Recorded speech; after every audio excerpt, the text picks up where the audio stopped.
বাংলাদেশের বিপক্ষে ৩ ম্যাচের টি-20 সিরিজ খেলতে ঢাকায় এসেছে পাকিস্তান ক্রিকেট দলের প্রথম বহর। খেলোয়াড় ও কোচিং স্টাফ মিলিয়ে ১৪ জনের বহর বুধবার সকালে শাহজালাল আন্তর্জাতিক বিমানবন্দরে অবতরণ করেছে। পাকিস্তানের ঘোষিত স্কোয়াডের বাকি সদস্যরা ঢাকায় পা রাখবেন আজ বিকেল ৫টায়। পাকিস্তান চলে এলো, বাংলাদেশ দল এখন শ্রীলঙ্কাতে। আজ শেষ ম্যাচ খেলে বৃহস্পতিবার দেশে ফেরার কথা লিটন দাসদের।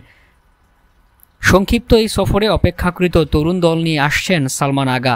পাকিস্তানের টি-20 দলে নেই বাবর আজম, রিজওয়ান ও শাহিন শাহ আফ্রিদি। সিরিজের প্রথম ম্যাচ ২০ জুলাই, বাকি ২ ম্যাচ অনুষ্ঠিত হবে ২২ ও ২৪ জুলাই।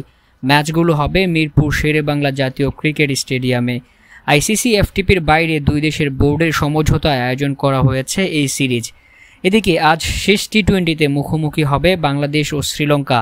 সিরিজ নির্ধারণী ম্যাচ শেষে আগামীকাল দেশে আসবে টাইগার বাহিনী। সিরিজটি জিতে সুখস্মৃতি নিয়ে ফিরতে চাইবে লিটন দাস।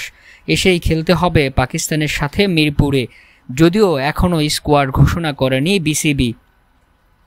বাংলাদেশ সফরে আসার আগে টাইগারদের প্রশংসা শোনা গেছে পাকিস্তান অধিনায়ক সালমান আগার কণ্ঠে। তিনি বলেন, আমরা বাংলাদেশকে হালকাভাবে নিচ্ছি না। করাচিতে আমাদের অনুশীলন ক্যাম্প খুবই মনোযোগী ও পরিপূর্ণ ছিল। আমরা দুর্বলতা কাটিয়ে কঠোর পরিশ্রম করেছি এবং এমন পরিবেশে অনুশীলন করেছি যা বাংলাদেশে খেলার সময় প্রত্যাশা করছি।